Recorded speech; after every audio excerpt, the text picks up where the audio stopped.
This report is sponsored by Allstate. Wild card round. The Rams beat the Panthers, Bears beat the Packers, Bills beat the Jags, the 49ers beat the Eagles, and the Patriots beat the Chargers. Tonight we got a good one on Monday Night Football. The winner will be taking on the New England Patriots. The Texans are in Pittsburgh.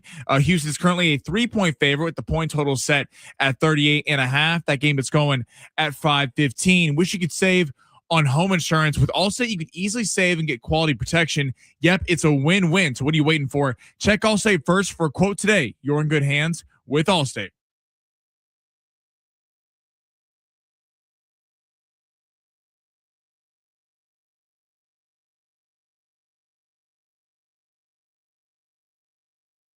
San Diego Sports 760. What's going on, everybody? Welcome into a Monday show here on San Diego Sports 760. Ben Fletcher, Sammy along with you till 2 o'clock today. John Schaefer will be taking over then. Sammy called it a wild card weekend, and that's exactly what we just had. My goodness, were those games chaos over the last few days. Pure chaos in the wild card round. 12 fourth quarter lead changes between those 4 games that we've just seen, or 5 games we've just seen, which is more than any other entire postseason, not just first weekend. So over the first weekend of the NFL playoffs this year, 12 fourth quarter lead changes between 4 games. And it was the first 4 we saw, not that abomination that was last night's football game.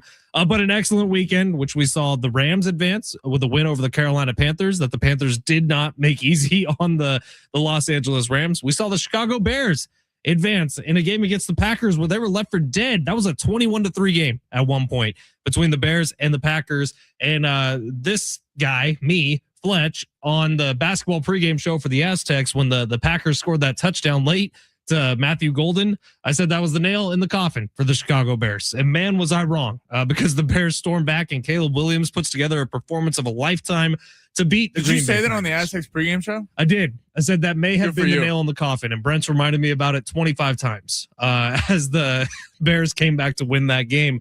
And then yesterday, man, starts out with the Buffalo Bills, where Josh Allen in the fourth quarter essentially says, you know what, if we're going to lose, it's going to be because of me. And if we're going to win, it's also going to be because of me. He puts the team on his back, and then the team puts him on their back as they carry him forward for a 9-yard tush push to win the game against the Jacksonville Jaguars.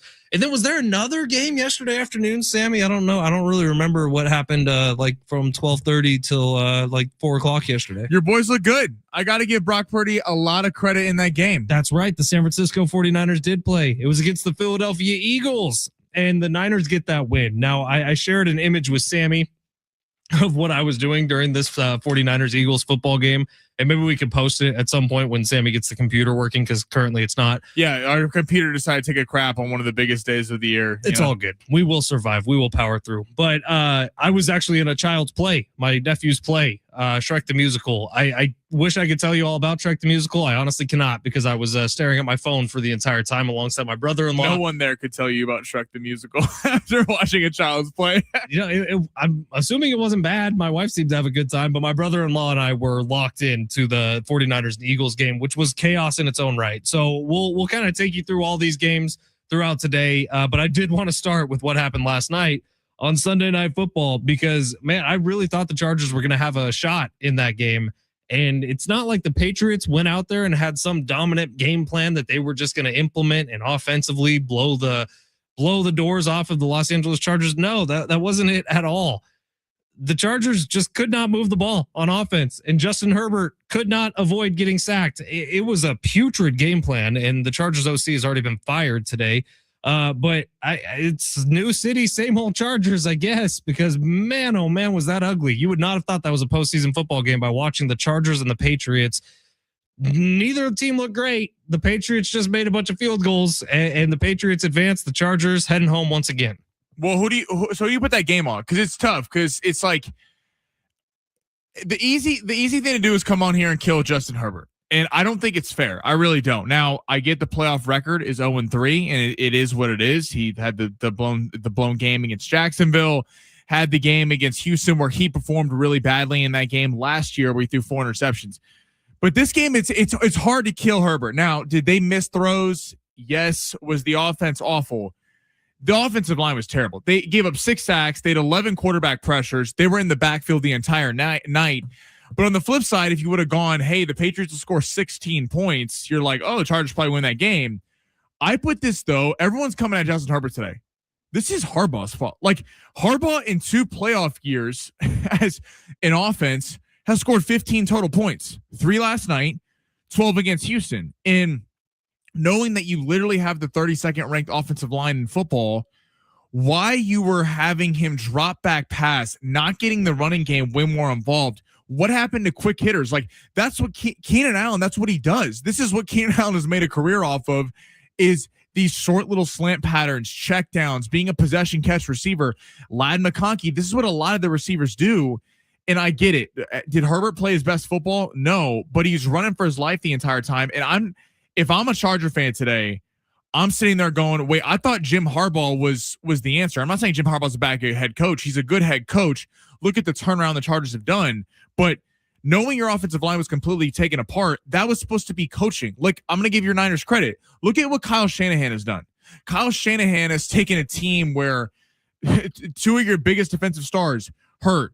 Off in the offense in the second quarter last night, George Kittle rips his Achilles. What does he do? He pulls out the trick play he's been sitting on all season, and coaching Kyle Shanahan as well as Brock Purdy, but Kyle Shanahan made them better and out-coached Nick Sirianni. Jim Harbaugh last night looked lost, and I think Mike Vrabel coached loops around him the entire game. I'm glad you said it, so I didn't have to, but that was the exact example I was going to go to. The 49ers have dealt with more injuries than just about anybody, and they didn't take time and complain. They didn't take time and not come up with an excellent game plan to counteract the injuries. If you look at what the 49ers did with the Eagles yesterday, Kyle Juszczyk was playing tight end in the fourth quarter for a large part of it. On defense, they had 3 guys who hadn't even been playing over the last month who were the 3 leading tacklers on the 49ers team yesterday. So I get it, man. The Chargers O-line is injured. It's beat up, and they're missing 2 of the highest paid tackles and 2 of the best tackles in football. But at some point, you would think a little bit of creativity could get introduced into the system, because you do have Justin Herbert at quarterback who can win you football games. And the fact that they came out yesterday and just expected this to be a regular season matchup where they could just kind of fight their way through to maybe stay in the game is outrageous, especially when we saw every other game be such high intensity, such incredible football games, all of them. Like the Carolina Panthers were 10.5-point dogs heading into that one. The Carolina Panthers fought their asses off. The Niners were 5.5-point dogs. They fight their asses off. The Packers and Bears game was a classic, man. And yeah, the Packers laid down and collapsed, but they fought their asses off. And for the Chargers to go out there and just kind of piss away a game, I was shocked. So yeah, it's Harbaugh. Yeah, it's Roman. It is the coaching staff of the Chargers. In it goes back to that. It's like that was the game plan. Like, and also when early in the game, I also don't get this. When they go, so they get the TR chart, they bat the ball up in the air, they get the pick, right? And it's like, I remember thinking, watching that game last night, like, oh, this is Drake May in his first playoff start. Like, he's looking a little jittery and not making a lot of big throws. Why you're not kicking? I know hindsight's always 20/20. But why you're not kicking a field goal and putting pressure on the team versus going for it from, I believe, what was it, the 1 or 2 yard line, not getting anything, and you're on the road. I don't know why you weren't just putting pressure on points with him. And I get you can point to Herbert didn't make the throw. There was kind of an errant one to Keenan Allen in the middle of the game, but I think Herbert's catching a lot of strays today, and I think Jim Harbaugh should be way more in the crossfire of what happened last night. It is weird because we were talking on Friday about if Herbert doesn't get this win, yada, yada, yada. We could do all the things we want pregame. We were going to say serious questions need to come into play about Justin Herbert. I left that game with very few questions about Justin Herbert and a lot of questions about who the Chargers have in the coaching staff. And what I said at the beginning, new city, same old Chargers, I meant it a lot because that was an all-timer for postseason performances. 858 texting into the show today saying, not a Chargers fan, but that was tough to watch. Pathetic offensive line play and terrible play calling needs to get Greg Roman and every offensive assistant fired, and restraining orders on all the linemen to keep them away from Justin Herbert. Different 858 number. Justin, if man Herbert and the Los Angeles Chokers always find a way to Charger, a.k.a. disappoint. Love to see it. As a Raiders fan, we're both at home, but we have the number 1 overall pick from our buddy Tyson. Yeah, any reaction today from the NFL weekend, which was pure chaos? 12 lead changes in the fourth quarter in those games. 12 for each in the Bills and Jags game, and then the Packers-Bears game. Just pure chaos at its finest, man. Any reaction, text us today, 70470. Start your message with the word team. Or you leave us a talk back on the free iHeartRadio app. How about that? We love the talk back. The little red microphone icon at the very top right-hand corner. When shout out to Rich. Rich, I don't listen, just the humble brag. Rich has said the Steelers are 1 win away from a perfect wild card prediction weekend for Sammy Long. Is that true? Yes. I took a picture of our picks. Well, I guess I said the Niners would cover. I guess, to be fair, I said that the Eagles would probably win the game. That's not true. We were both on the Rams. Yeah, but they won. We were on the Rams against the spread. Taking this. We were taking the spread the whole time. I don't remember that. The Rams. I don't remember taking the Rams against the spread. We also both took the Packers, which no, I took the Bears. That's not true. Oh, you're right. You did take the Bears. Don't be trying to switch up picks. Okay, we both took the Rams. We both took the Niners. You took the Patriots. I took the Chargers. You took the Steelers. I took the Texans. All right. I took the Bears and the Bills. Just want to shout out Rich McGuire. Thank you for keeping tabs. It's a loyal listener right there. Well, you're almost there. If only the Rams only won that game by what, 11 more points? No, hey, don't steal my thunder. Don't steal my thunder, Fletch. Well done, Sammy. I did actually make money off your long shots, even though it didn't hit. Well, it was a weird parlay because Noah Whittington got the running back for Oregon. Had a DNP right before the game, and no one knew it was going to happen. Right, and I had a flex play going, so the James Cook missing didn't hurt me at all. I made like $22 on it or something, which was nice to see. FedEx straight, bear the F down. Bear the F down is right, man. Dude, the Chicago Bears, if there's nothing else, I'll say this. Caleb Williams, that dude has balls of steel. And Ben Johnson as a head coach has balls of steel. The Chicago Bears, to me, were the most impressive win of the weekend. Coming down from 21-3, chaos.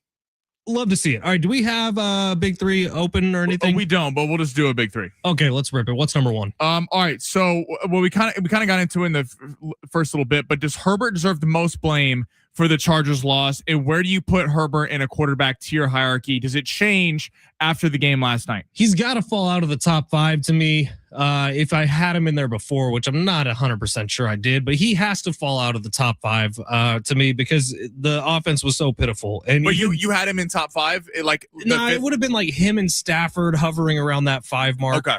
But he might have been 6 or 7. But if you're Herbert, he does drop a tier because even if I blame offensive coordinator, head coach a lot more than I blame Justin Herbert in that game, it was still pretty pitiful, man. And look at Josh Allen. It's not like the Bills had a wildly creative playbook in the end of their game against the Jags. He just made stuff happen, and he went to get a playoff win. The Chargers were not competitive for 1 second last night, and that has to go a little bit to the quarterback. I don't pin this all on Herbert. We talked about a minute ago, but I'm with you. I think where Herbert gets docked is, you said it. There was a lot of talk, and I think Herbert is a top 5 talent at quarterback in the game. You can't put him 5. Like if you had, Mahomes, Allen, Burrow, Lamar, let's just say that was your top 4. You can't put him 5 because being 0-3 in the playoffs, it does speak for itself. Now, I don't think a lot of that is his fault. The defense blew the Jacksonville game, but let's go back to this. We kill quarterbacks a lot. If you don't have an offensive line, look what happens. Patrick Mahomes has single-handedly got blown out of 2 Super Bowls because his offensive line sucked. Justin Herbert, offensive line, atrocious. So it's hard for me to sit there when Herbert's running for his life all night. Now, it'll put a lot more pressure on next year. Like if everyone's healthy going into the playoffs next year, we look for narratives in the media, and it is a narrative that he hasn't gotten it done. I don't think I'm going to sit here and say that. I think Herbert, surrounded by a little bit more complete talent, would be in elite. Like if Herbert was on the Niners, if Herbert was on some team, I think he'd be winning Super Bowls. I think Herbert's that kind of quarterback. But I don't put all the blame on Justin Herbert. All right, we got one more we can squeeze in here. Yeah, so let's go. We're gonna get to your Niners in a minute. We're gonna let you gloat in the next segment. No gloating. No, you just deserve truth telling. Oh God, we're gonna focus on Philly though for this big three. All right, so. Watching the game, AJ Brown has the huge drop. Nick Sirianni gets up in his face early in the game, is screaming him down. After the game, Jalen Hurts talks to AJ Brown, says Eagles star, quote, in a great place with the receiver with AJ Brown, but says offensive coordinator Kevin Patullo's future is up to management. So not a glowing endorsement of Kevin Patullo. Talk about blame. Is this AJ Brown for the drops? Are you on Nick Sirianni for not being able to kind of keep everyone in line? Is this Patullo's fault? Like what are the changes that get made in Philly? So this is a pretty easy one for me, if I'm being completely honest, Sammy. I don't know how much you watched of that final drive for Philadelphia. I'm assuming the whole game. Same. So the final drive for Philadelphia, they run 10 plays. 4 of those plays were repeats from earlier on the same drive. Not even close to different plays. And I think that the lack of creativity in that game was on a display in a big ways, because you had Kyle Shanahan on one side, understanding he was going to need to call the game of his life, and I truly think he did, against the Eagles to get a win there. And then you had Sirianni, Petula, Jalen Hurts, AJ Brown. Everyone seemed like they were disjointed on different pages on Philly's side. Like in clear run situations, they were passing. In clear pass situations, they were running. They were running very similar plays all night long, even the ones Niners were having success against. I'll be the first to say this is a bad 49ers defense filled with a bunch of Elmer's glue and whiteout. And the Niners were able to make Philly look pretty bad offensively. And for you not to trust Jalen Hurts, I guess, to get up there and call changes at the line of scrimmage, to have some sort of life in that offense, I cannot understand for the life of me why Philly didn't win that game by 15 to 20 points. It was there for them. They forced 2 interceptions from Brock Purdy, both bad throws, by the way. And then the offense can't do anything with them against that defense. That's pitiful for the Philadelphia Eagles. Well, I think, with Philly, you're sitting there going, it was a culmination of everything that was wrong this year. Philly felt a lot to me like the Chiefs last year, not this year, the year before. They're winning all these games. You don't really know how. They're getting lucky at a lot. The block against Denver. There's a lot of the fumble against the Raiders. There's a lot of games that even as a dire Chiefs fan, you're going, probably shouldn't have won that game. Philly fell a lot. Cowboys in week 1, 3 drops from CD Lamb in the fourth quarter. Right. Philly this year was surviving. Go to the Chiefs game. Travis Kelce drops one. They have a pick 6. Like they have had some fortunate luck go their way. And I still think that it was kind of the aura of the Eagles. And I said it on Friday, to beat the champ, you got to actually beat the champ. Well, kudos to the Niners. They beat the champ. And it's weird to me how Brock Purdy looked in the Niners offense, and Kyle Shanahan looked calmer, especially after George Kittle going down the second quarter, than the Eagles did at home. It's like the entire season it was disjointed. You don't really know why it's not working. They have all the talent in the world. If it's a Madden team, you want to play with Philly because all the overalls are through the roof. But despite the defense balling out for the most part and Quinton Mitchell 2 picks, AJ Brown, it was like kind of poetic that, of course, he's complaining the entire year about not getting the ball. He gets the ball in the biggest moment and he drops it, and Hurts makes the play to Goddard over the middle. And it's not inventive, to your point, Petula and Nick Sirianni. It just felt like the same old, hoping that Saquon Barkley was going to rip 80-yard touchdowns like he did last year. And that just wasn't happening. And they got found out, and credit to your Niners. I think with Philly, the differences between coaching on each side of the ball was so apparent last night. Like Vic Fangio called a hell of a game. And the Niners had some rinks and mixes in there to mess with Vic Fangio. Obviously, Shanahan and Fangio know each other extremely well. This rivalry goes all the way back to Kyle's dad. But you look at the way that game was played, and offensively for Philly, totally uninventive play calling. And that's Sirianni's side of the ball, along with Petula, who might get fired today. Totally uninventive play calling. And meanwhile, your defense is doing everything they can to keep you in the game. And every time they do something big, you can't capitalize on it whatsoever. If I'm a Philly fan, I'm pissed today. And we got plenty of them on the text line. So we'll read those texts on the other side, as well as some Charger haters here in San Diego. We'll read those too. It's San Diego Sports 760. You're listening live on the iHeartRadio app.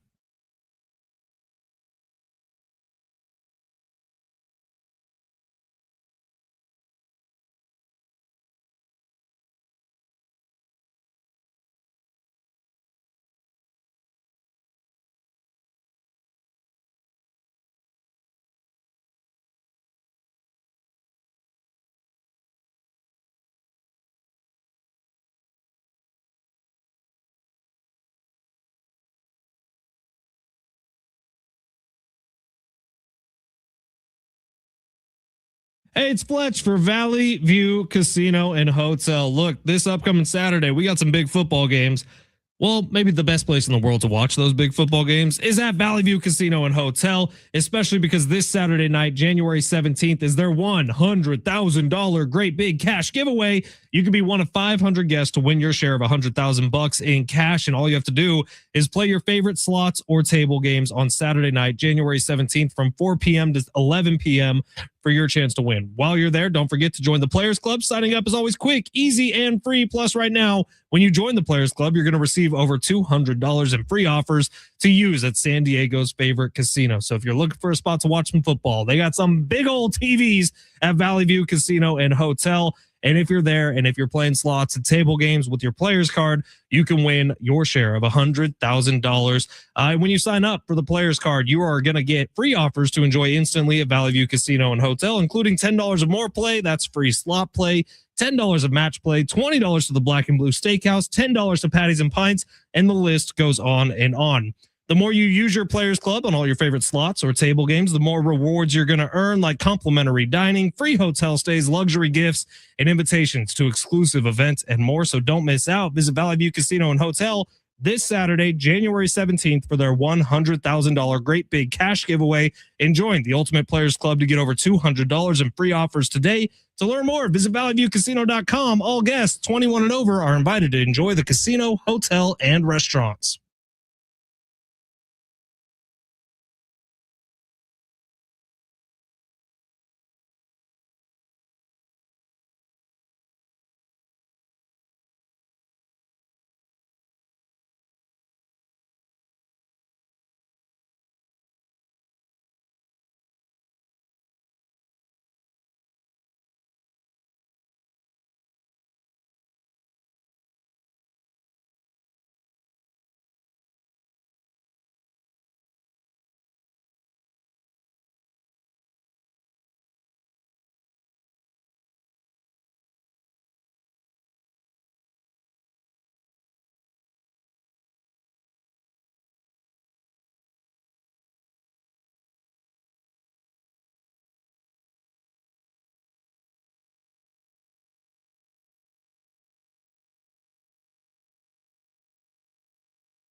San Diego Sports 760. We got 13 chances today for you to win $1,000 with the bonus bucks giveaway every hour from 6 a.m. through 6 p.m. Listen for the keyword, enter it at sportssd.com. Your next chance to win $1,000 coming up at 1 o'clock today. All right, let's get to some of these texts because this is fun, man.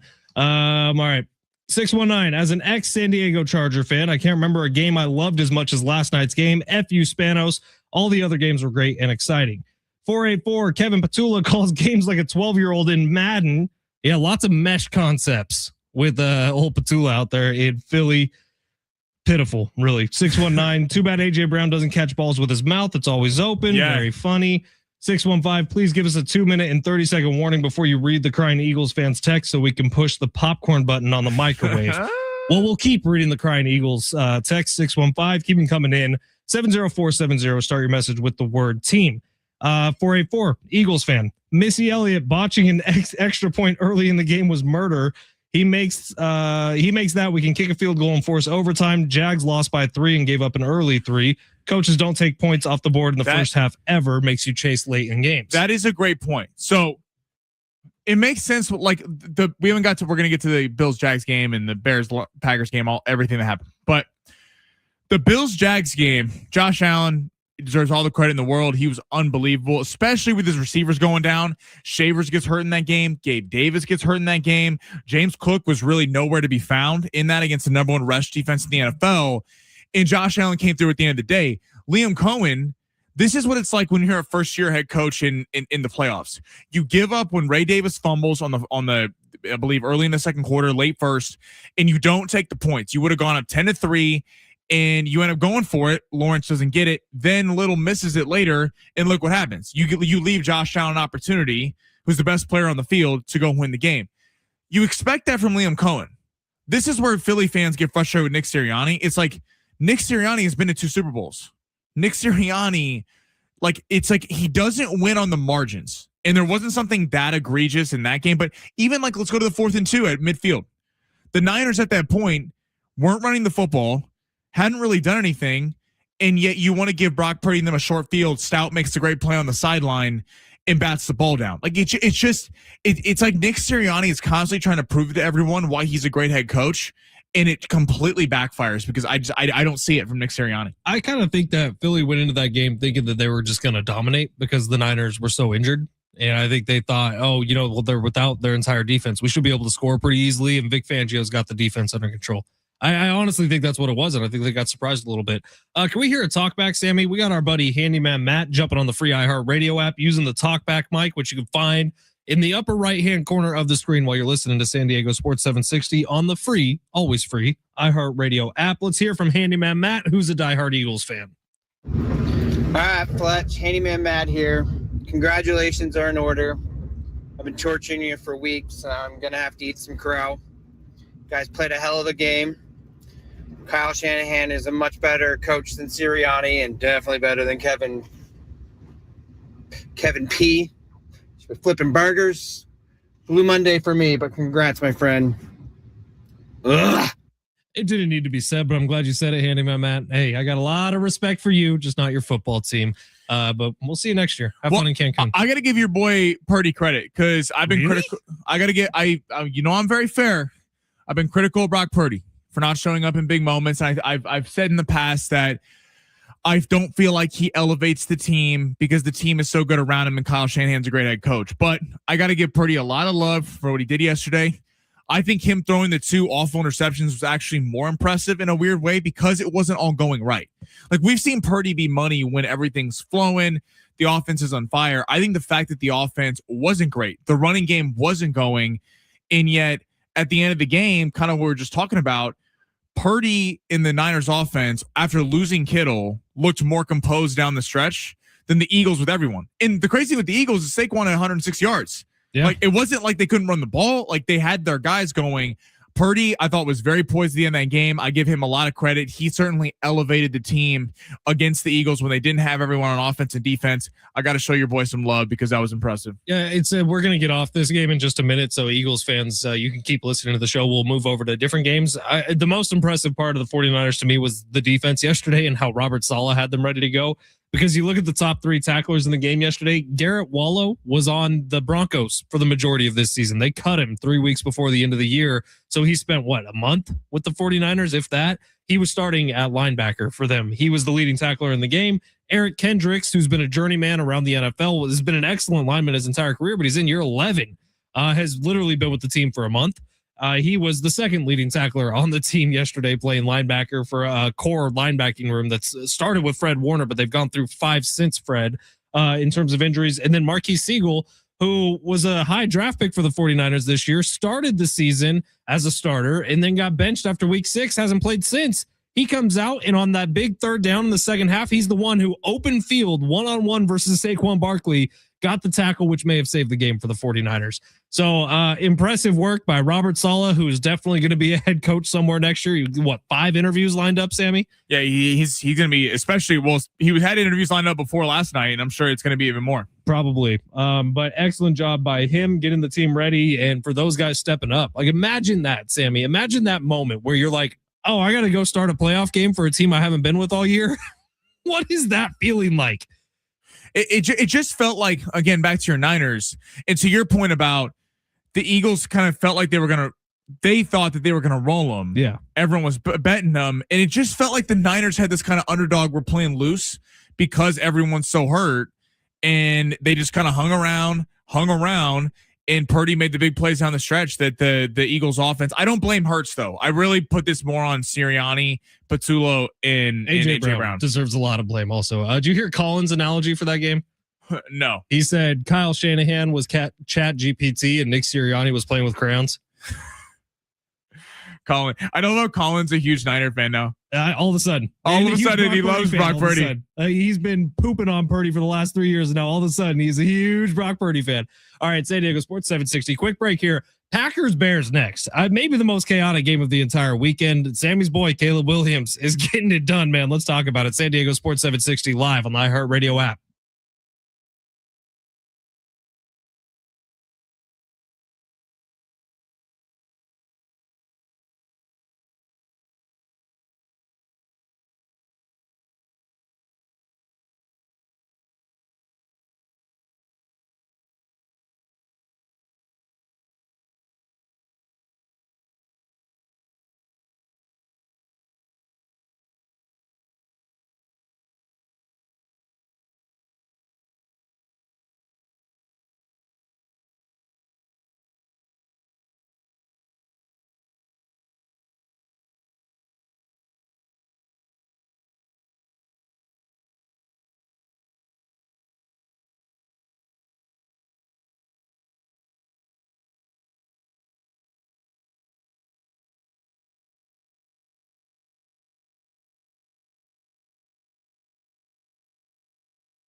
This sport is sponsored by eBay. After the loss to the Chicago Bears, Matt LaFleur is actually in line to get an extension with the Green Bay Packers. Micah Parsons reiterated he wants Matt LaFleur back as the Packers head coach. And tonight we get more playoff football. Houston in Pittsburgh taking on the Steelers. Houston is a 3-point road favorite with the point total set at 38.5. That game is going at 5:15.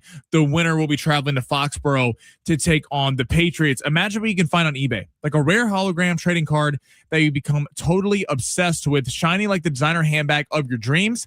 eBay has it. They even have the perfect parts that will fit your car. Millions of finds, each with a story. eBay.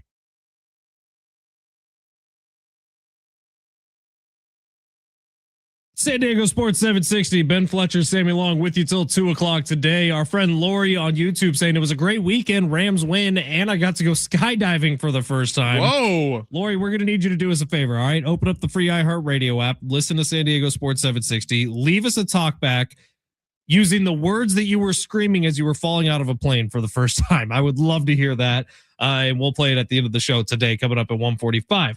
All right, we did not get to start the show off the way that we usually start the show off, so I would like to do that now if we can, because our big voice guy, our imaging guy, does a lot of work on this show every day. CJ sounds way better than me and Sammy just jabbing about different games and stuff. So let's hear what CJ put together. Let's hear it. Welcome to the Fletch Zone. I'm Ben Fletcher. That's Sammy Long. They're nothing but thugs and hooligans. Sound off like you got a pair. A wild card weekend for the ages. Picked off by Cole Bishop. Game, set, match. Buffalo's gonna win the wild card game here in Jacksonville. Late magic for the Rams. Stafford has it, helmet high, settles his feet, shoots right side, leaping catch, touchdown LA! Wow! Game is over. Game is over. The Bears have come from all the way behind, and they beat the Green Bay Packers 31-27. Big win for the 49ers. Flip to Juwan Jennings, end around. Jennings throws it to McCaffrey, and he's got it! McCaffrey got it! Touchdown! 49ers! But at what cost? Man, this is really tough to watch. George Kittle, one of the greatest players and one of the greatest guys, frankly, in the NFL. This is not good for the right leg. And one more game tonight between the Texans and the Steelers. The Aztecs get another big win on the Mesa. Aztecs 5-0 in the Mountain West, led by as many as 29, win it by 19 tonight. And the college football playoff final is set. Indiana with authority. And the long shots recap. Noah Whittington, running back for Oregon, more than 66.5 rush and receiving yards. You're out of your mind. James Cook, running back for Buffalo, more than 17.5 receiving yards. Who's the man?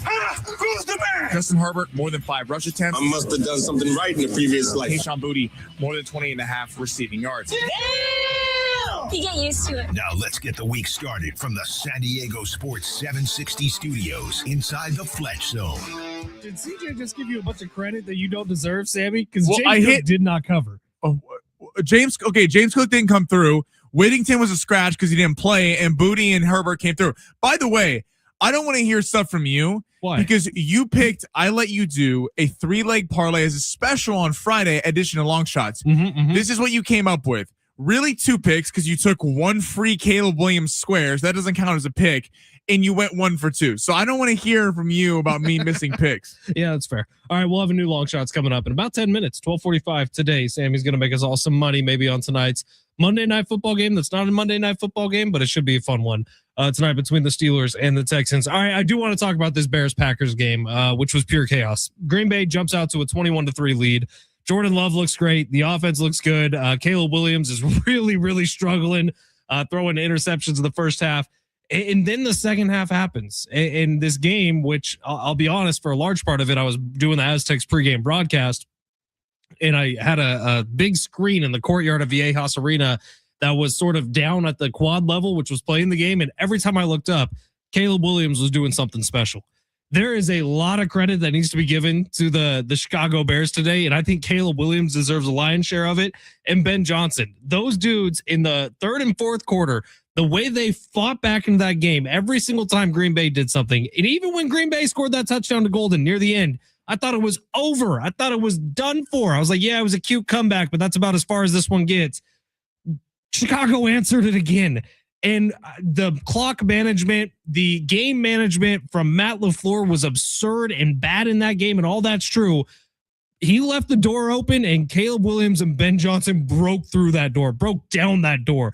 What an impressive win for the Chicago Bears. Maybe the best win in franchise history. Well, Caleb was unbelievable. Caleb, Ben Johnson. And then the first half, you're sitting there going, the criticism of Caleb Williams has been when he gets off script, it can be a little wild. And the first drive, they got a field goal, he converted, I believe, 3 third downs on that, all kind of long third downs. And then it kind of took a while for the offense to get in play. And Jordan Love looked like he had been there before.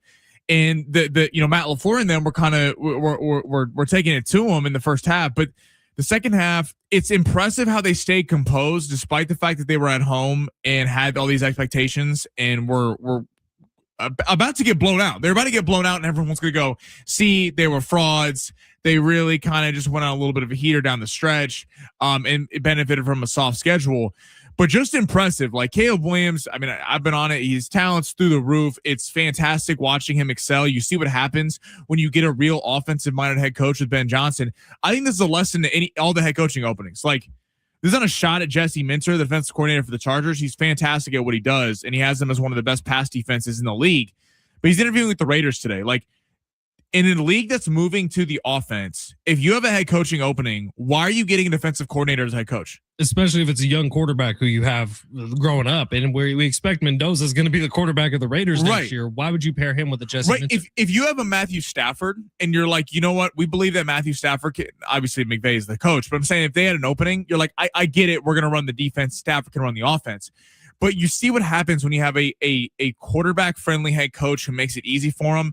And I don't know about you, Fletch, but Matt LaFleur in contract extension talks, and crazy.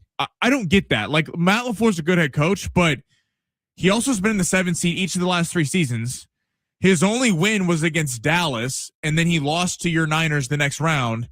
Jordan Love, lead, by the way, this is now 2 big playoff leads Matt LaFleur has been a part of that have been blown. Like, everyone just kind of assumes that he's some great coach. I'm like, have we seen it? He wasn't some great coach in Tennessee.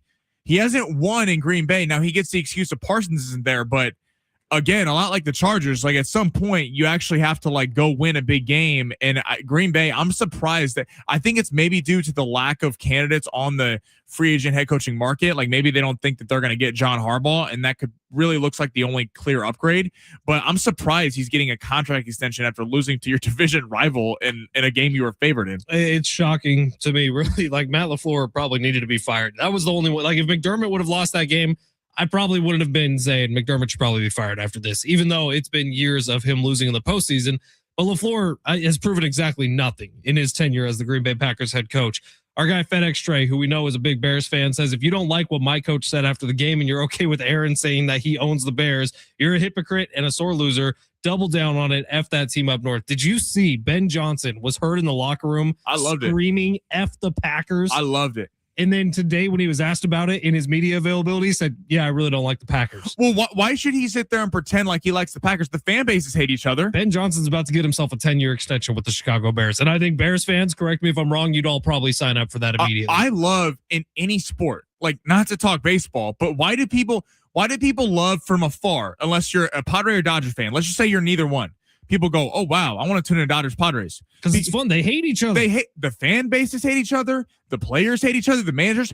It's fun when you have rivalries in sports where they actually despise each other. I love it. I love that Ben Johnson's spiteful. It's going to be a fun narrative next year because Matt LaFleur and the Packers are going to be pissed off and want some get back. Like, I love this in the NFL when they play into rivalries. I think they should do it more. We're going to see it this weekend. Jawan Jennings said, we want to play Seattle. Did you see his clip? He was right after he came off the field yesterday. One of the reporters grabbed him and said, do you know who you're playing next week? And he said, I don't, but I hope it's Seattle. Right. That's what it should be. The teams hate each other. Cool moment. It play into it. Like, I love that from a head coach. And some people are like, I don't like the language and he's a bad role model. Shut up. Screw that. We're all adults here. Everyone's an adult. You can hear, first off, you sitting on your couch screaming F words at the TV because your players screwed up on your team is no different than Ben Johnson saying F the Packers. So shout out to Ben Johnson, shout out to the Packers. Big performance by them. Yeah, this Niners Seahawks game being on Saturday night is the biggest miss of the NFL season. I don't understand what we're doing here. Why in the world is Rams Bears on Sunday this week and Niners Seahawks is on Saturday? It's going to be a great game. I think Chicago can pull the upset. Right now, Chicago may be my pick in that game. But I'm looking at it, and the Niners now 3 of the last 4 weeks have had short rest. Bears, Packers both, or the Bears and the Rams both played on Saturday this week. Niners played on Sunday. But you're making it so that the Niners and Seahawks game is on Saturday? It doesn't make a whole lot of sense to me, but whatever. Who cares that it's my wife's birthday, I guess, and I'm going to be busy during it. Hey, you've missed the last 2 games for events. Maybe that's your good luck charm that you don't watch the game. I watched every second of this last game, like every single second of it. I have no idea who was playing Shrek in the musical that we had to go to. But I know what happened in the Niners-Eagles game, baby. I know what happened there. But the wife's 30th birthday probably takes precedent over a lot of things, but I'm going to try to weasel my way into this one too.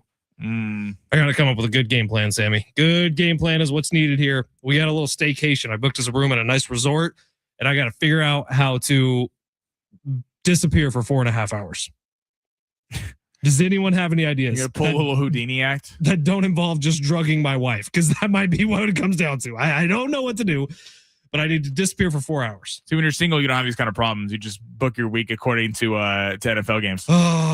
Oh, yeah, but then life gets a lot worse. All right, San Diego Sports 760. Long shots is coming up next. What does that mean? It means I love my wife. I love my life. I hate the fact that the NFL put Niners Seahawks on Saturday. It's insane. Long shots on the other side.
San Diego Sports 760. Ben Fletcher, Sammy Long with you till 2. John Schaefer will take over then. All right, we got some text rolling in here. Fast and furious. Let's start with the 760. What an outstanding weekend of NFL and seeing the Chargers lose. How about my Hoosiers? That from our buddy Indy Drew. What up, Indy Drew? Thanks for being here. That was an ass kicking by Indiana. Indiana. Doesn't that feel like it was like 3 weeks ago? It does feel like it was Hoosiers versus the Ducks. Ducks never stood a chance in that game. Well, it was crazy because the pick six on the first play, like if Mendoza, they were comparing Joe Burrow's season on LSU to Mendoza's at Indiana, and it's crazy how similar it is. Like both Heisman We'll see if he wins the national championship, but he's a heavy favorite against Miami. I mean, it's I think the national championship game, though, is going to be pretty fun between them and Miami. All right, 484, which I believe is handyman Matt telling me to book a spa package for my wife. Is there a spa package that lasts 4.5 hours? I don't know. We'll just get the... never mind. I don't know. 858 Fletch, you guys helped me on my anniversary and watching first week of NFL and not pissing off my girl. So let me know if you need any help.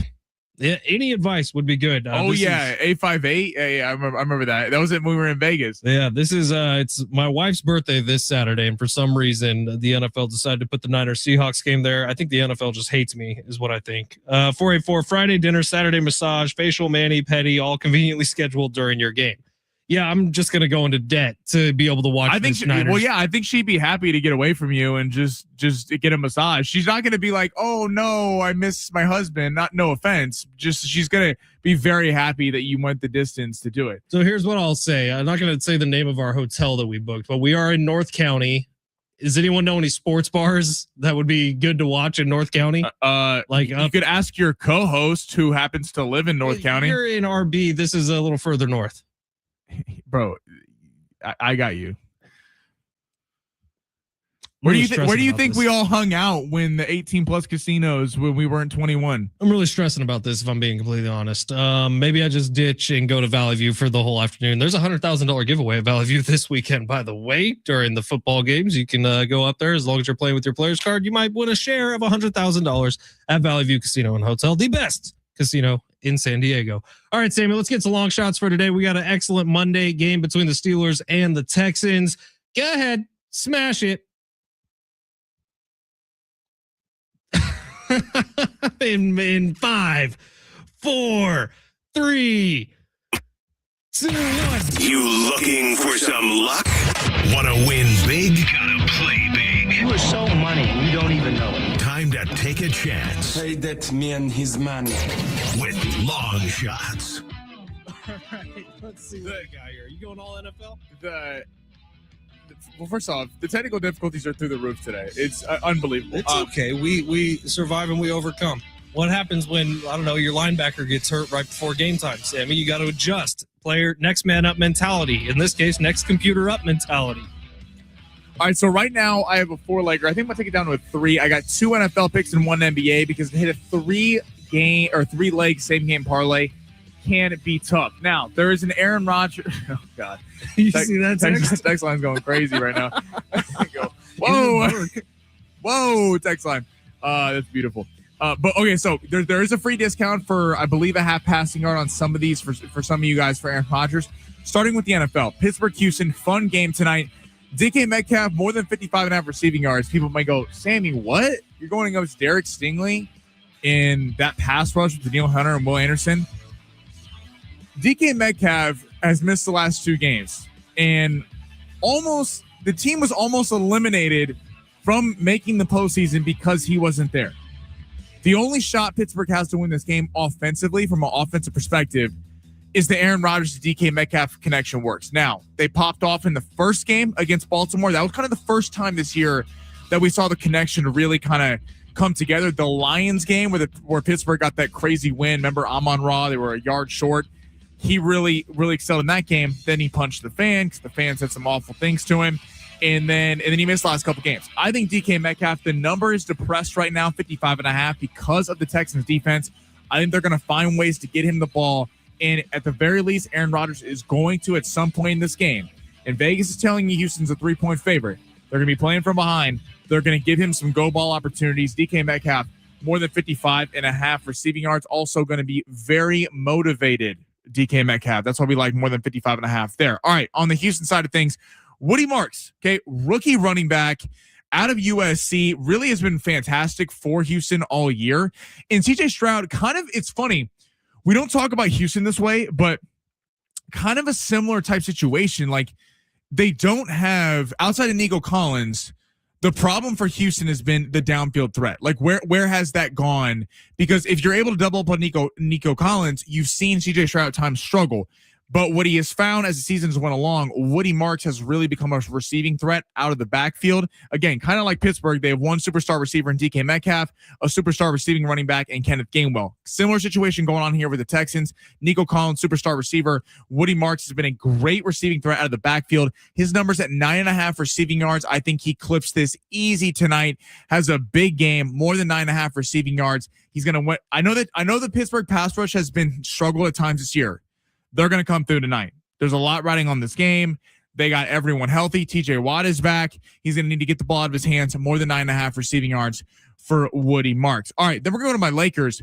Luka Doncic, less than 34.5 points. I'm going to tell you why. What? I don't like going under on my guys. But the Lakers have a thing here where they're playing the Sacramento Kings. They have played the Sacramento Kings twice this year. They have dropped 127 on them and 125 in the first two matchups. Now, the Lakers are on a first night of a back-to-back. While the Kings actually beat the Rockets last night, pretty surprising game by 15 points. Didn't see that one coming. They're hosting the Lakers on the second night of a back-to-back for them. The Lakers are on a first night of a back-to-back where they'll be taking on Atlanta tomorrow. So, knowing that LeBron doesn't play back-to-backs, Austin Reeves is still hurt. He's coming back at the end of January. Luka Doncic, if the Lakers are winning in this game, Vegas is telling you they're 9.5 point favorites. Now, I know the Lakers don't play a lot of defense, so it's hard to kind of keep these leads, but I do think they're going to have some success tonight coming off a tough loss against Milwaukee on Friday night, a game they probably should have won. I think they're going to be up big on Sacramento. This is a really high number at 34.5. I think Luka has a big game, but he gets pulled early in the fourth. They're going to try to limit his minutes because he's going to have to carry the team tomorrow night against an Atlanta team that blew out the Lakers earlier this year in the ATL. Fletch, do you want another pick or no? I'd like to hear it. You want to hear it? All right. I don't know if I'm going to place it, but I'd like to hear it.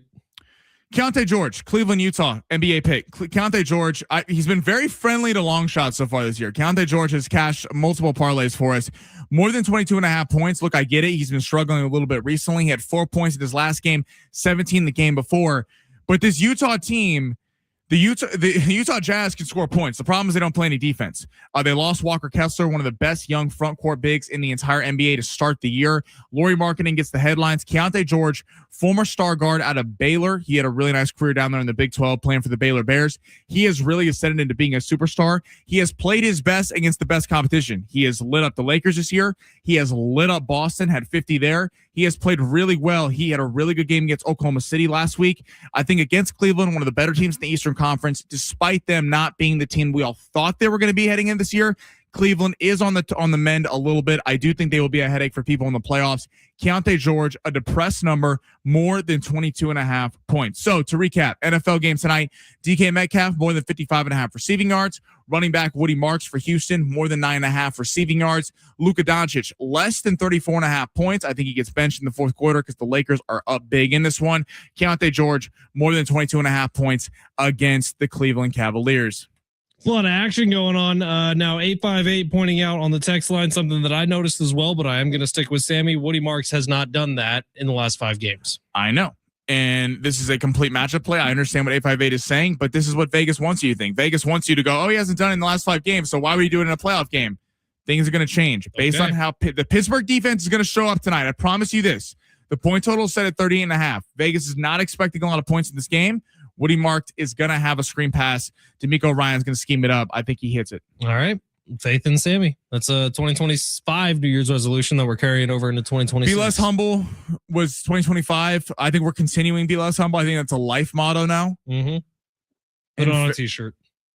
That March will go crazy. If I see someone in San Diego wearing Be Less Humble 2025, I might shed tears of joy. Merch would indeed go crazy. All right, San Diego Sports 760. Hour number 2 is coming up next. Hey, the talkback mic is open. If your team got eliminated or if you hate the Chargers and you want to let us know about it, go to the free iHeartRadio app, search San Diego Sports 760, find that little red microphone icon in the top right-hand corner of the screen. That is the talkback mic. Click it. You can leave us a 30-second voicemail. Go straight to our inbox. We'll play all of them here in hour number 2. Maybe just don't curse so we don't have to edit it because that would suck.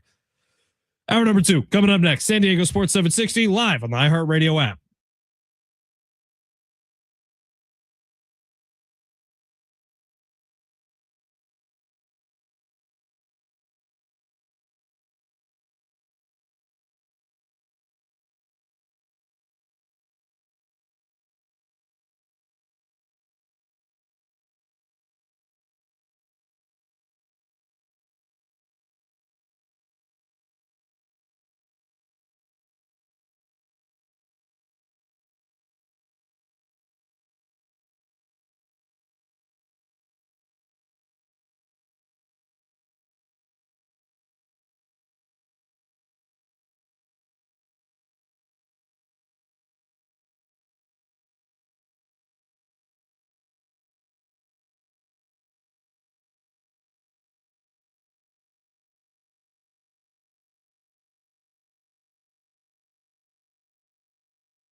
The sport is sponsored by eBay. Last wild card round matchup of the NFL gets going tonight. Houston in Pittsburgh taking on the Steelers. Houston is a 3-point favorite in that one. Very low point total at 38.5.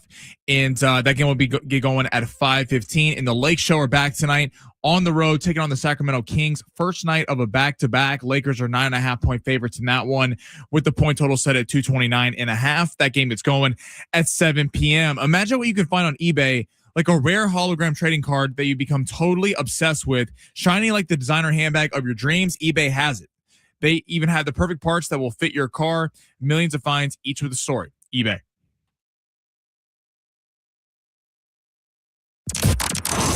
Welcome to the Fletch Zone. I'm Ben Fletcher. That's Sammy Long. They're nothing but thugs and hooligans. Sound off like you got a pair. A wild card weekend for the ages. Picked off by Cole Bishop. Game, set, match. Buffalo's gonna win the wild card game here in Jacksonville. Late magic for the Rams. Stafford has it, helmet high, settles his feet, shoots right side, leaping catch, touchdown LA! Wow! Game is over. Game is over. The Bears have come from all the way behind, and they beat the Green Bay Packers 31-27. Big win for the 49ers. Flip to Juwan Jennings, end around. Jennings throws it to McCaffrey, and he's got it! McCaffrey caught it! Touchdown!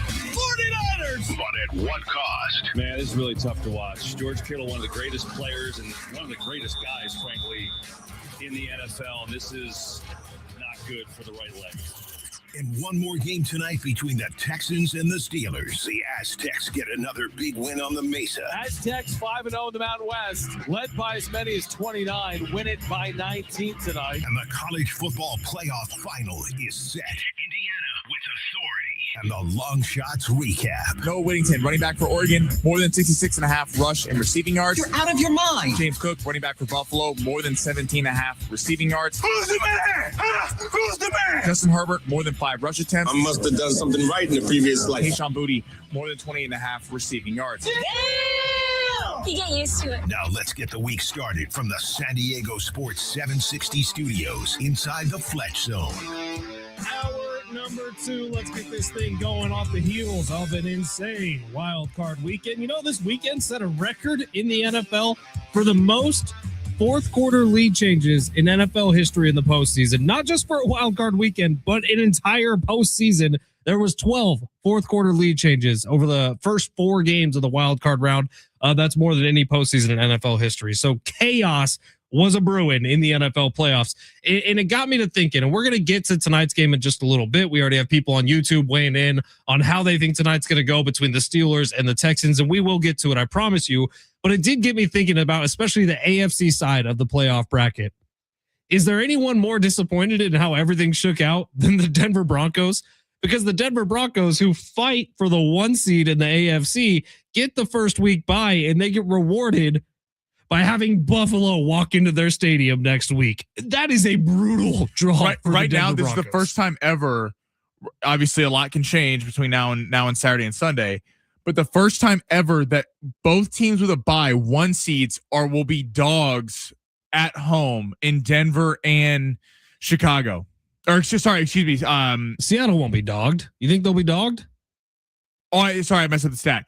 Top 2 seeds dogged in the divisional round. Chicago is dogged against the Rams, and the Broncos opened as favorites, but quickly got bet to the Bills, and I don't see it really flipping back the other way. Look, the way the Buffalo Bills played against the Jaguars, it's not like the Bills have a better team than the Jags, and I think that was clear even this weekend when we watched these two teams play against each other.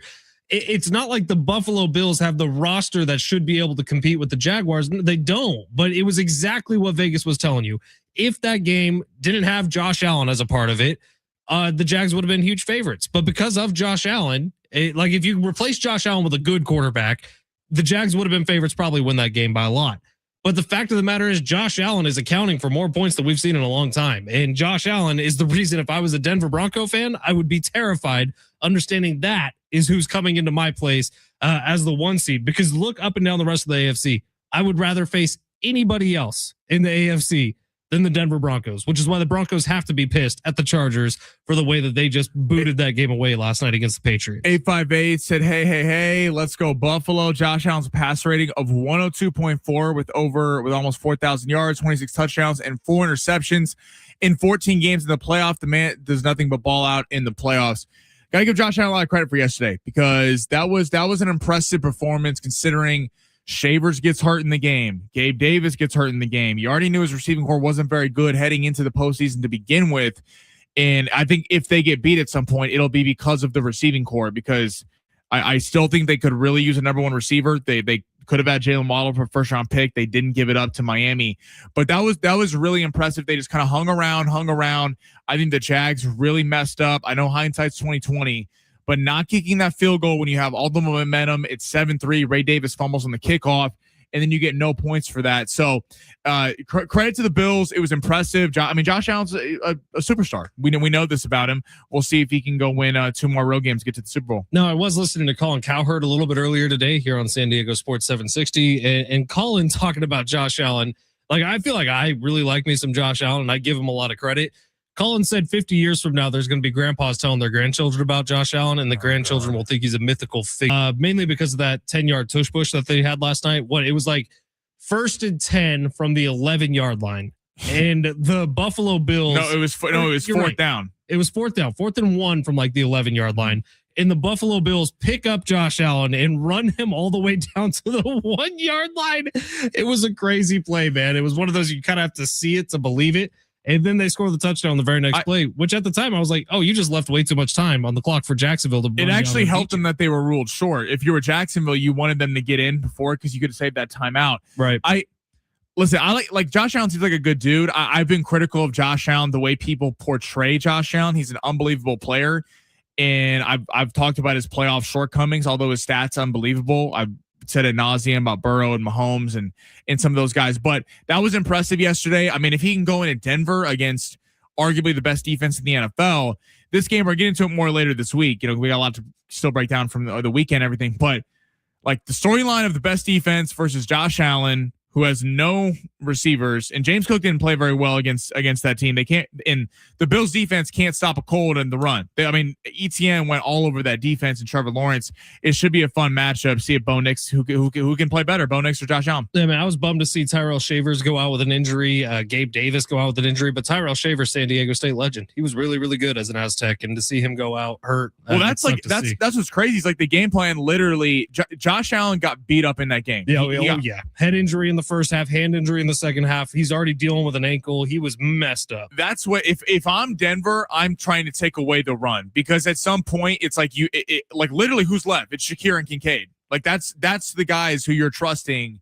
They're going really like down the depth chart. Brandon Cooks had a couple of big catches in that game, but impressive from Josh Allen. That was a big performance against a really good Jags team. Huge. Jags may have been playing better football than just about anybody heading into the postseason. All right, we got some fun YouTube comments on tonight's game. We'll get to those on the other side. But Samuel, let's go ahead and get to the big three here of our number 2. By the way, 858 trying to add on the long shot, saying take the over on 1.5 field goals for both kickers in tonight's game. That could be a good call. Sammy, let's get to it. Your lunch break is here. Ready to go back to the office and knock the socks off your friends? Coworkers? It's time for the top stories of the day. The Big Three. Sammy, I look up to the big screen we have here that shows all our YouTube comments, and our buddy Jay Silves is saying that hoodie, though, Fletch. Does he mean this is a very, very cool sweatshirt that I'm wearing? I got my Brock and Roll sweatshirt on. Did you make that? No, I ordered it special delivery on Amazon a couple years ago, actually. But Jay Sills, you're saying it's because it's such a cool hoodie, right? Not lame. It's cool. You think it's cool? Jay Sills, just help him out and say yes. You think it's cool, it'll right? be good for him the rest of the day. You probably think it's cool, right, Jay Sills? That's why you're commenting on it? Or it's just a little odd that your dog's named Brock. That you're wearing clothing on your body. It's named Brock. He said, yeah, buddy. He thinks it's cool. Thanks, Jay Sills. Appreciate you. You know why he hit the buddy at the end? That was a little sarcasm. No, I like it. Jay Sills is cool, man. He's cool, and he thinks I'm cool, so that's Jay cool. Sills, we all know what you're doing. If you'd like to watch the show today, a couple ways for you to do so: on YouTube at San Diego Sports 760, on X at Fletch and Sammy. You can find us there. And Sammy, we should post that picture of me at my nephew's play, watching the game on my phone, biting my nails in absolute misery and pain that my wife took of me in the middle of a play that I was attending during the 49ers-Eagles game. Sammy, where are we going? Who had the worst look over the weekend? Packers, Eagles, or Chargers?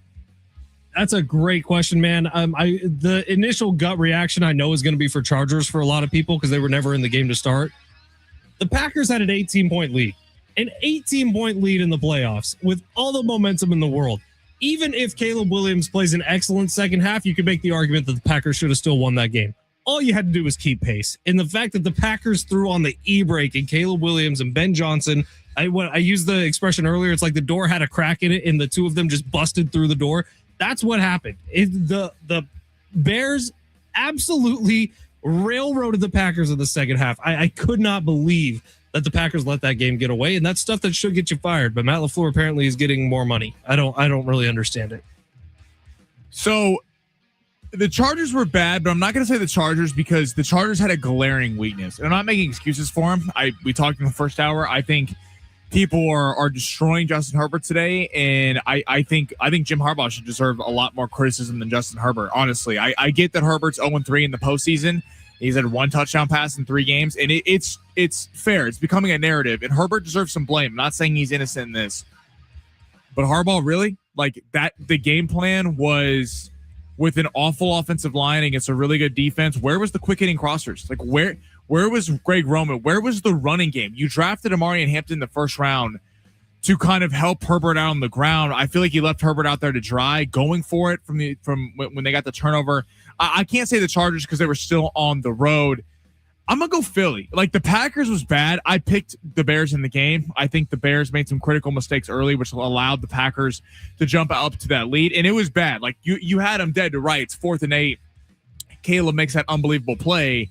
And then the rest is history. So shout out to the Bears. But if you're Philly, and I get that the Niners are a good football team and had a shot to be the 1 seed the week before, but like where the entire team is injured. Fred Warner, Mykel Williams, Nick Bosa, George Kittle goes out in the game. Brock Purdy looked like a shell of himself against Seattle. The pass rush was all over him. In the offense, it was just a calamity of errors. And I really felt like Nick Sirianni, AJ Brown dropping the ball, Petula, and I think the easy thing is to blame Kevin Petula today, and it's fair because I think the offense was dreadful. But where's Nick Sirianni's leadership? Like Nick Sirianni, these things don't happen. Let's look at the other sideline. Kyle Shanahan doesn't have receivers popping off to him. It's not happening because Kyle Shanahan's like, go sit down. Like you're done. In fact, the one that did hasn't played a second for the Niners this year, and he's currently having his contract voided by the 49ers. Exactly. It just feels like Nick Sirianni has no control over the team. And we go back to the 1980 Miracle on Ice. You can have stars. Why did they go beat the Russians? Because they had the best core group of guys, not the best talent. The Eagles are a Pro Bowl roster, but they are not an equipped football team to go far. And they had an opportunity to trade A.J. Brown at the trade deadline, and I still don't know why they didn't take it. Right, because they were scared of the backlash of, we trade A.J. Brown and the passing game's not good in the playoffs. Well, look what happened. Karma. A.J. Brown dropped a major first down, and credit to Jalen Hurts for getting it back with Goddard. I just think I think the Eagles, that was very disappointing. That was a bad way to try to defend your Super Bowl title. Crazy. All right, what's next, Sammy? All right, per NFL Network, the job search is still on for all these head coaches. The Titans, though, stand out to John Harbaugh. Apparently, the former Ravens head coach, quote, likes what he sees with Cam Ward in $100 million worth of cap space. Do you like this for him? Like, where would you rank the Titans on a list of jobs of all the openings? The $100 million in cap space is what you see. And for John Harbaugh, so think about it like this. Say Pittsburgh loses tonight, Steelers' job is open. John Harbaugh gets that job. You don't think that's going to be a little bit of immediate pressure to come in there and make some big changes? Say he takes the Dolphins job. The Dolphins have some stuff tied up, man. They paid their quarterback. They paid Tyreek Hill. They have a lot of money tied up in a lot of different places. It might not be good money. You go into the Tennessee Titans, A, it's a clean slate. B, you probably got 2 or 3 years not having to win before you need to start winning. So a little bit of job security too. I don't hate the idea. I really don't. But for John Harbaugh, that feels like it'd be pretty weak to me to go to a team that once every 25 years has some sort of expectations on him. But outside of that, everyone's kind of okay with the Tennessee Titans being losers. If he can go turn it around, that's huge. But I don't know that Cam Ward is who I'm necessarily tying my future to. Well, I thought so. If you're John Harbaugh, you're in the AFC. And you had Lamar Jackson, 2-time MVP, and who have you been tortured by? Just like the Bills, Patrick Mahomes and Andy Reid. Not meaning also that you have to deal with the Bills and Josh Allen. So you're telling me you're going to go to an AFC team with Cam Ward, whatever you think of him, and then deal with Mahomes still, Joe Burrow, Josh Allen, and your former quarterback in Lamar Jackson. That doesn't make sense to me. Like, personally, I don't get that. I get they got a lot of cap space. It's not like Tennessee is some destination. I think the Giants are the surefire job. I really think the Giants are, you have a quarterback in place. I like Dart a lot. Malik Neighbors, Cam Scatterbo, a great pass rush. If you fix up that offensive line and back end, they've also had some injuries along the offensive line. They also have a ton of cap space. Like, the sky's the limit. And look what just happened to the Eagles. The Eagles could be going through wholesale changes. The Cowboys, I think, actually are headed in the right direction, but they are the Dallas Cowboys and find ways to kind of screw things up. In Washington, like, that's a division you could really win. Look at the Rams. The Rams have Matthew Stafford is 37. How many more years is he going to play? There is a real opening in the NFC. I don't know why, unless you were going to take over, I guess, if McDermott somehow got fired, let's say they lost this weekend to the Broncos and you want to take over Josh Allen, you still have the same problem. You're doing Mahomes and Burrow and Lamar. I would go to the NFC. I think there's a way bigger opening and path for John Harbaugh. I don't see it with Tennessee. I'm honestly not positive that Harbaugh is even in my top 2 of hires for a head coach. Well, come on now. I know that Who's higher? I know it sounds kind of crazy to say, but I think Stefanski might be higher than him on my list. And who else? I think Mike McDaniel is pretty close, man. Okay, well, I do John think he's Harbaugh's pretty won a close. Super Bowl. I also think Cliff Kingsbury needs to be looked at. Over John Harbaugh? Dude, I'm telling you, all right, John Harbaugh is a very good culture builder, a very good head coach. There's no disputing that. But I do think this league is moving away from John Harbaugh. Much like it moved away from Pete Carroll, much like it moved away from Bill Belichick. Like, I do think the older version of the head coach is starting to leave. But I think that's unfair to John Harbaugh, a guy who adapted his system to fit Lamar Jackson, a guy a lot of people thought couldn't play quarterback because people didn't see run-first guys. They didn't have huge arms as potential threats. Like Mike McCarthy and Carroll, I see where you're at. They're moving away from that kind of head coach. I don't think Harbaugh fits into that. I think Harbaugh is actually impressive in that he has shifted his kind of mindset. Like, he went from Joe Flacco to Lamar Jackson, the 2 polar opposite level paths. He also went with about 15 years with one of the best, if not the best defense in football and came out with 1 Super Bowl. I know, but let's look at that. New England? Sure. And the Chiefs. Absolutely. You're running into dynasties. Yeah, but that's the same stuff that we talk about with Josh Allen, but you don't give Josh Allen that excuse. So it's tricky. It's like, all right, well I don't give Josh Allen that excuse, but I'm saying if you give it to Harbaugh? I don't give Harbaugh an excuse. What I'm saying, though, is that he should have won one. But if you're talking about in terms of an opening head coach, look at the other candidates. Like, what has Stefanski done with the Browns? Harbaugh used to beat up on Stefanski in the division. And Harbaugh's the safe pick. If there was a power ranking for safest pick to be your next head coach, someone who's going to come in and probably do pretty well, it's Harbaugh.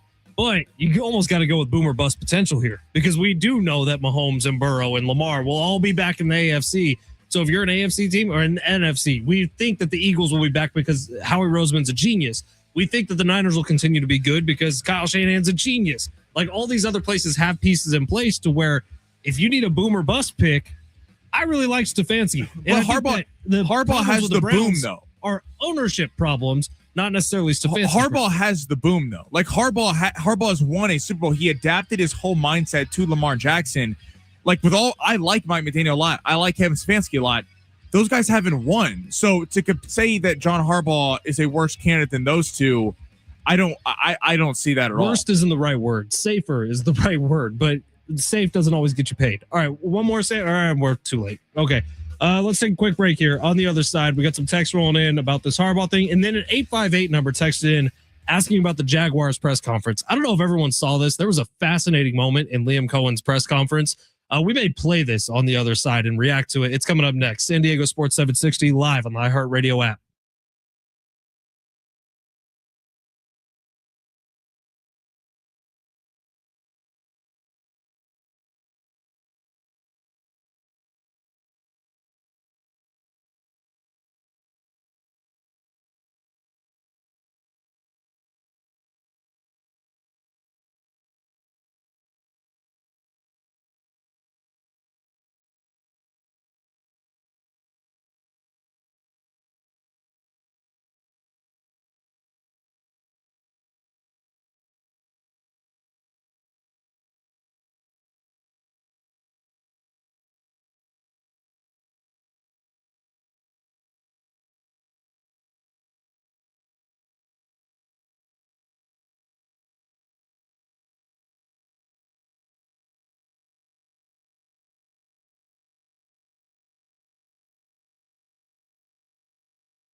Wednesday night, San Diego State is going to be on the road. They got Wyoming. Tough place to play, man. Pre-game coverage gets going at 4 o'clock. John Schaefer's going to have the tip just after 5 right here on your home for the Aztecs, San Diego Sports 760.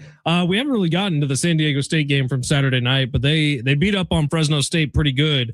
Now, it was disappointing almost if you were at that game, and I was courtside with John for the whole game, and I'm watching it, and San Diego State has I think 28-point lead at one point. They almost stretched it out to 30. And then that same sort of thing happens with these Aztecs, where in the second half, there was about a 5-6 minute stretch where they sort of let Fresno State walk back into the game. Now they end up winning by 19. I believe the spread was at 14.5. They still get a nice little bump in the metrics. But man, those are the opportunities you got to strike. And San Diego State had the big lead and let up some of it, just let their foot off the gas a little bit. And when it comes down to that Selection Sunday, man, those are the types of things that matter. So it's great to get the win. It's great to dominate in the game.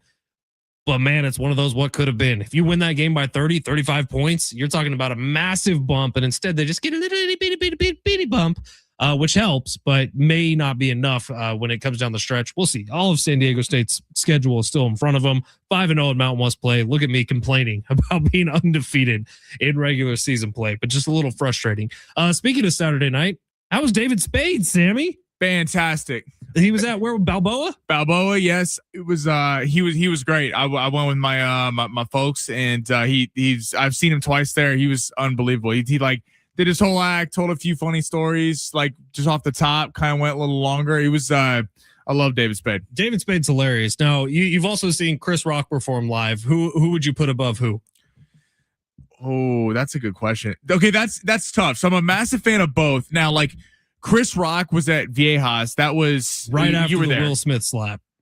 Right. So there was kind of this anticipation, like, we're excited to see Chris Rock, but also like hear what he's gonna say, because that was such a cultural moment. Like everyone remembers that day when Will Smith slapped him. Like that was such an iconic, or not iconic, infamous day. But like I'm a massive fan of both. I'm probably more of a David Spade fan, so I was probably a little bit more excited to see Spade, but they're both like pros. Like they don't miss. Like they don't like.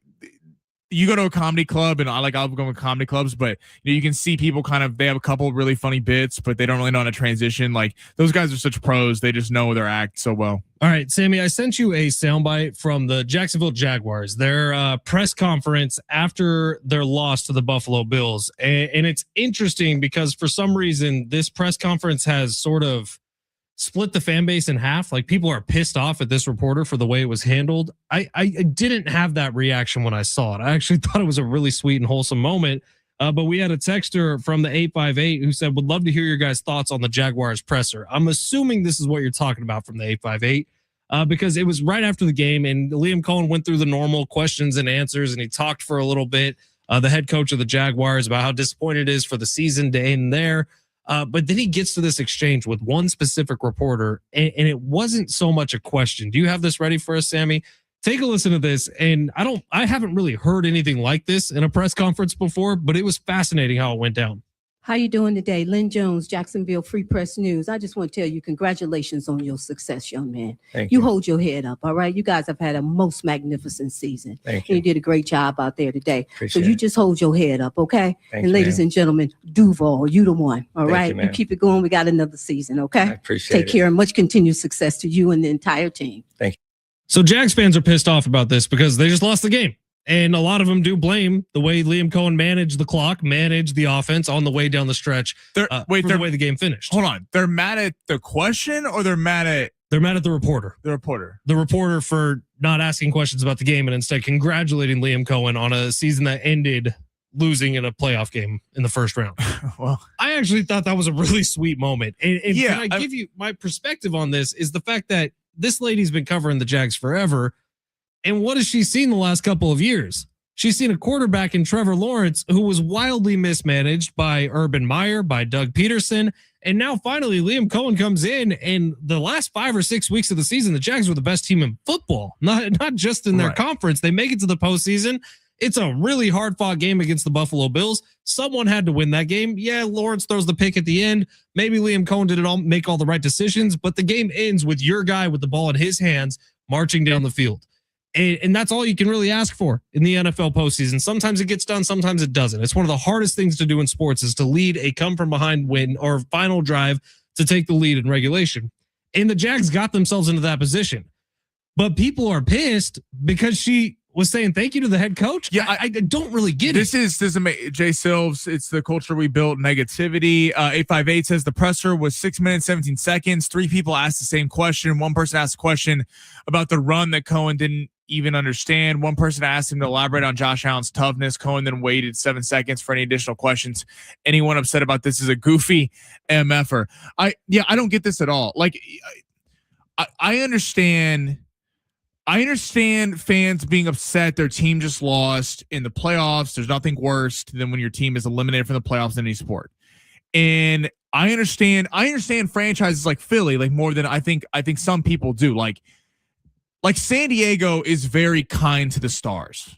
They are. Like us as a media, like it's kind of frowned upon when people eviscerate the stars. In Philly, in Los Angeles, in New York, it's almost out of love. Like it's kind of like we hold this team to a super high standard and we want them to exceed at that level. But a team like Jacksonville that has literally been irrelevant for so long, probably the most irrelevant franchise in the NFL. Every time that there is a thought of moving a team in London, a team, it's always Jacksonville. Because they just forgotten about. Like there's 3 teams in Florida. They haven't been good. They haven't ever been relevant. Outside of that 1 year with Blake Bortles, don't you forget it, Sammy. Well, right. The team went all the way to the AFC Championship game. No one thought Blake Bortles was the future quarterback. If you're a Jags fan, you're sitting here today going, hey, Trevor Lawrence, Liam Cohen, we got the right coach. We got the right quarterback. You're going to be relevant for years. So I understand people in like the bigger markets like Philly. Like I understand Philly people being like pissed off. Like that's unacceptable. Sure. You lost to the Niners in your home as a 6-point favorite. Jacksonville, take it on Buffalo. Josh Allen, this is really your first kind of crack at this with Liam Cohen. I respect the reporter for offering that kind of sentiment. I thought it was wholesome and adorable, if I'm being quite honest. Now, I feel very similarly to the Jags as I feel to the Chicago Bears. Like those are teams where for the next 5 or 6 years, they're going to be serious problems in the AFC and NFC respectively. And so I totally understand where she's coming from. I thought Liam Cohen handled it well. And for the first year in a while, you know who the Jags coach is going to be next year. So congratulations to them on just that. And you lost to Josh Allen. Guess what? The Broncos are probably going to have the same exact problem next week. I thought that was a cool moment out in Jacksonville. All right, quick break here. On the other side, we're going to get to tonight's game, which is fascinating. There is a stat you're not going to believe regarding Mike Tomlin and Monday Night Football. We'll tell you what it is on the other side. It's San Diego Sports 760 live on the iHeartRadio app.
The sport is sponsored by eBay. Got playoff football. Final game of the wild card slate tonight. You got Houston in Pittsburgh taking on the Steelers. Houston is a 3-point road favorite in that 1 point total set at 38.5. That game gets going at 5:15. In the Lake Show, first night of a back-to-back, taking on the Kings in Sacramento. They're 9.5 point favorites. Rui Hachimura will be making his return tonight after being out the last few weeks. The point total set at 229.5 in that one, and that game will get going at 7 p.m. Imagine what you can find on eBay. Like a rare hologram trading card that you've become totally obsessed with, shiny like the designer handbag of your dreams. eBay has it. They even have the perfect parts that will fit your car. Millions of finds, each with a story. eBay.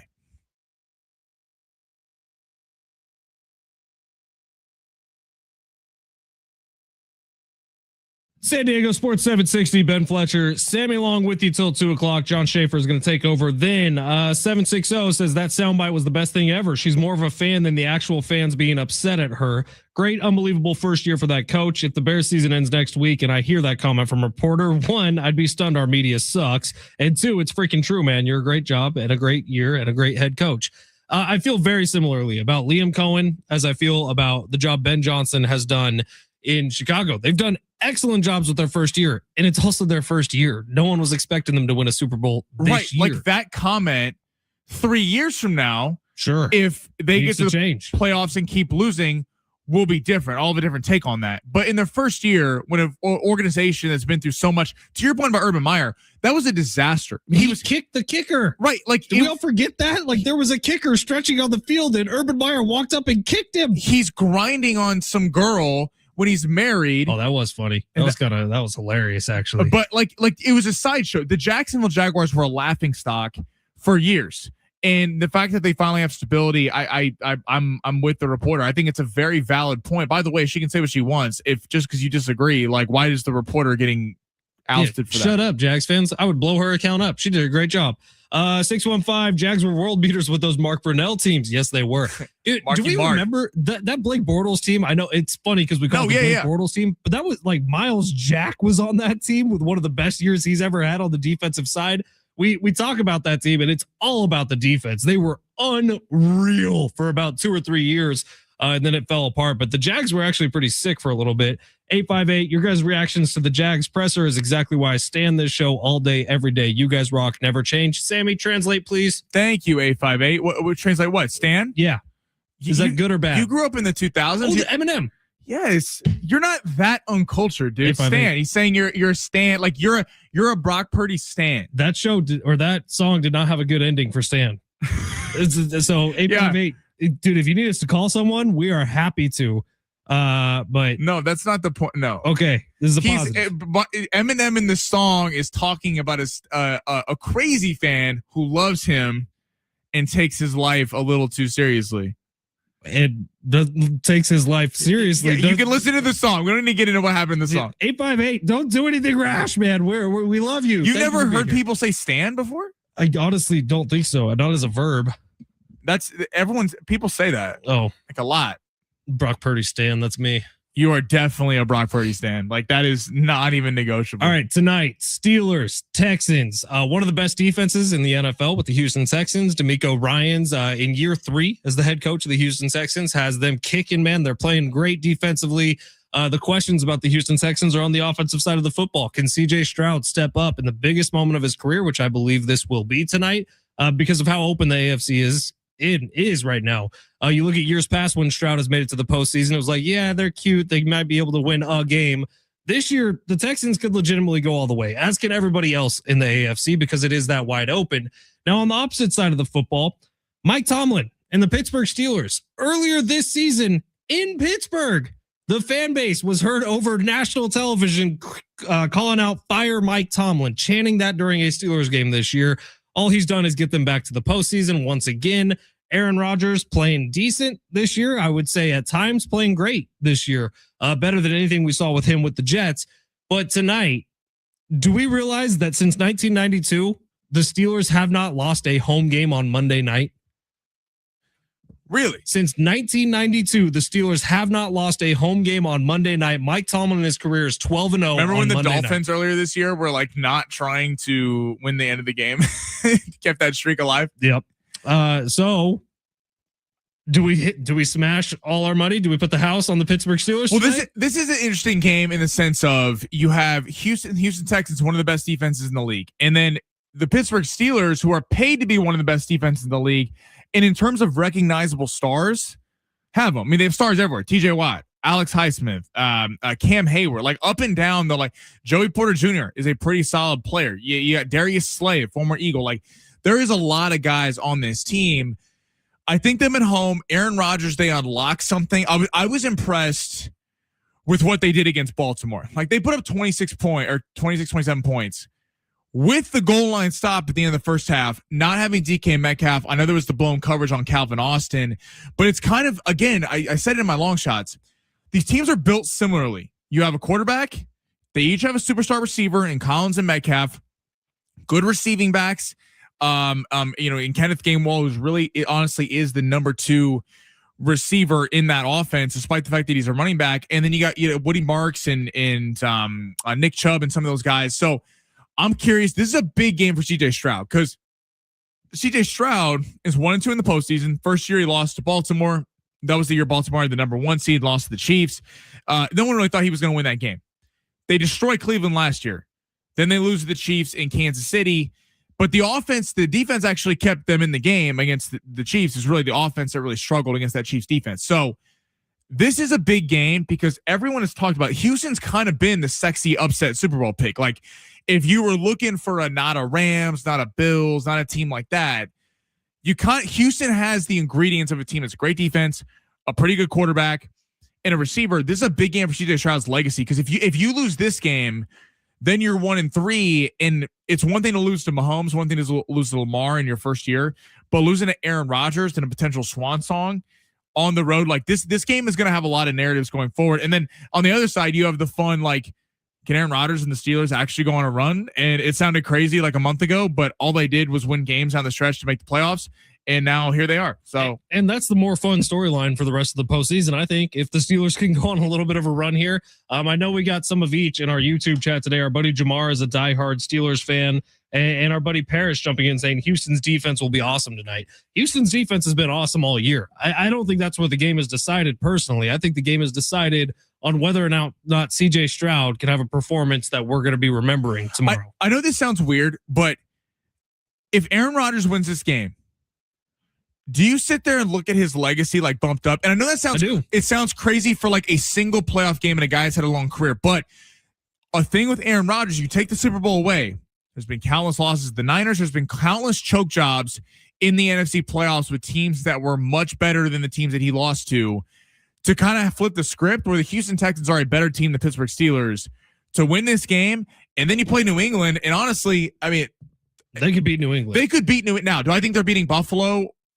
Probably not. No. But if Rodgers can get this team to an AFC championship game, absolutely his legacy gets bumped up. That might be one of the best seasons Rodgers has ever had. For sure. And despite the fact that he's won Super Bowls, MVPs, like it's an interesting game for Rodgers' legacy tonight. Yeah, I think you're 100% right on that. And if they do beat Houston tonight, which isn't going to be easy, Houston, this defense is suffocating. That's the best word for it. They have one of the best defensive lines in football. It's honestly what Pittsburgh thought they were going to be coming into this year. But CJ Stroud, look, he has an opportunity to shut some people up today. He really does. Because CJ Stroud, after his rookie season, we were all like, oh, well, here's the next guy. This is the guy who's coming in, and he's going to be right behind Mahomes and Allen, and CJ Stroud's awesome. He really struggled last year, and he was hurt for a lot of it. He had some shoulder issues. This year, remember we were talking to Mark Vandermeer at the end of last week. He's the play-by-play voice of the Texans, and we were talking to him about how CJ Stroud is perceived in Houston. And he said, well, everybody still kind of loves him because he's been the one thing that's given this franchise hope over a few years since the Deshaun Watson scandal where they just haven't had much of it. And CJ Stroud played better towards the end of this season, but he hasn't been great. He hasn't been close to what he was his rookie season. And to the CJ Stroud point, just like we talk about with Josh Allen, Justin Herbert, and Herbert's gone now. Mahomes, Lamar, and Burrow aren't there. And I know we keep going back to this, but if you're CJ Stroud, and we've talked about it's the golden opportunity for Josh Allen, right? Because he's been tortured by Mahomes and Burrow. CJ Stroud, the same applies. Like CJ Stroud was a guy that people were talking about as a potential when he came into the league. Like, could this guy be a legit big time threat in the AFC? Well, if you're looking at it now, especially with Herbert gone, the only other, quote, big-time quarterback that we've seen yet, whatever you think about Bo Nix, Drake May, maybe they're going to prove themselves and they'll go to a Super Bowl and win it, and they'll be a top-tier quarterback. But the only other guy that you look at and go, he's better than CJ Stroud is Josh Allen. Sure. So it's a big game for him tonight, and we'll see what happens. I will be honest. I've heard that what you just talked about, Sammy, with Lamar and Mahomes and Burrow not being there. And I heard that all weekend from different NFL reporters. And it's the right argument to have. I'm kind of sick of hearing it, though, in this NFL postseason, because the fact of the matter is Mahomes and Burrow and Lamar weren't good enough. Their teams weren't good enough to make it to this postseason. I think that you said it, though.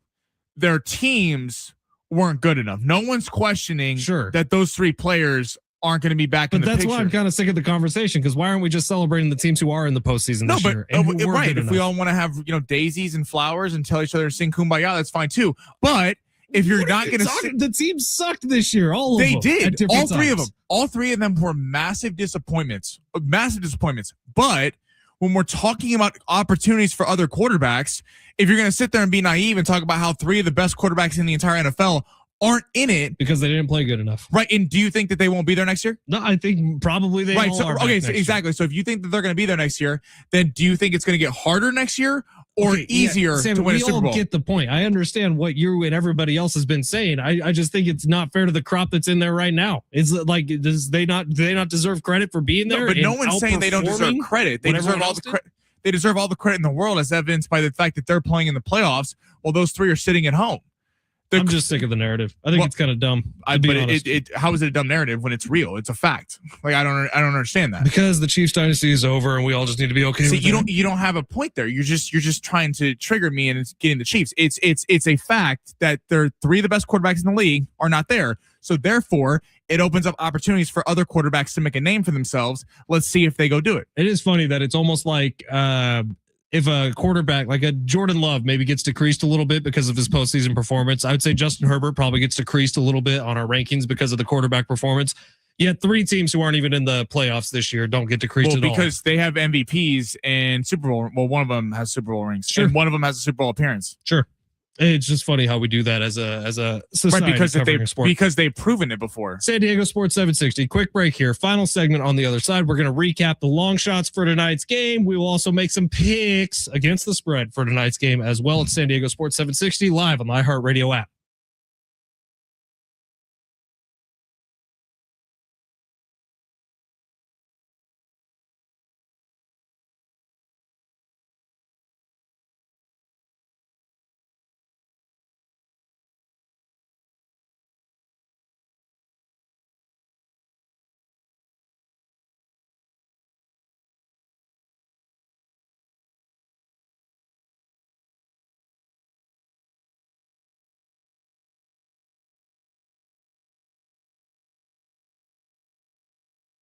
Three, two, one. Hey, it's Fletch for Singleton Schreiber, and your injury wasn't part of the plan, but getting help can be. At Singleton Schreiber, they stand up for people blindsided by accidents, making sure you're heard, you're respected, and you're fully... At Singleton Schreiber, they stand up for people blindsided by accidents, making sure you're heard, respected, and fully supported every step of the way. This isn't some out-of-town law firm. No, Singleton Schreiber is headquartered right here in San Diego, in Mission Valley, just minutes away from where you live, where you work, and where you drive every single day. They're active in the San Diego community, advocating for their neighbors and standing up for real people when it matters the most. They're known across San Diego for client-centered justice and fearless advocacy, taking on big corporations that try to push regular people around. From Oceanside to Coronado, El Cajon to Imperial Beach, Singleton Schreiber represents your neighbors all across Southern California. And after an injury, every moment matters. Deadlines, they expire fast. So if you or someone you love has been hurt, don't face it alone. Call Singleton Schreiber right here in Mission Valley. No fees unless you win. 24/7 support, free consultations. Call right now, 877-600-6000. That's 877-600-6000. Standing strong for San Diego, Singleton Schreiber. This is Attorney Advertising, Singleton Schreiber, 591 Camino de la Reina, Suite 1025, San Diego, California, 92108. One more. Just save this all in one and I'll edit it after.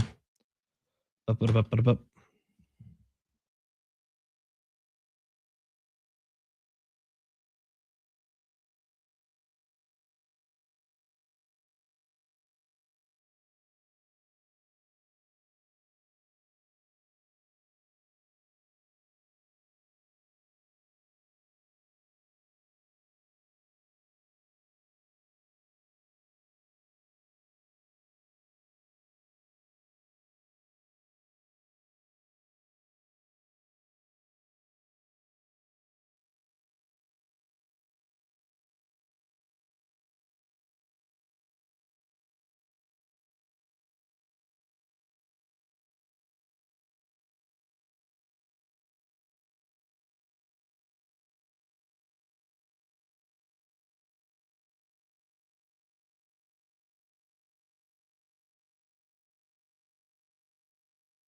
Damn, dude, this brings me back to the end of Stranger Things. Oh yeah. Well, they didn't play this one, did they? They played Purple Rain. Mm-hmm. At the very end, not the end credits. That was the David Bowie song. This was when Mike and Elle have their last interaction. No spoilers on the show of the whole entire season series. Oh yeah. Sad moment. They did a little clip montage.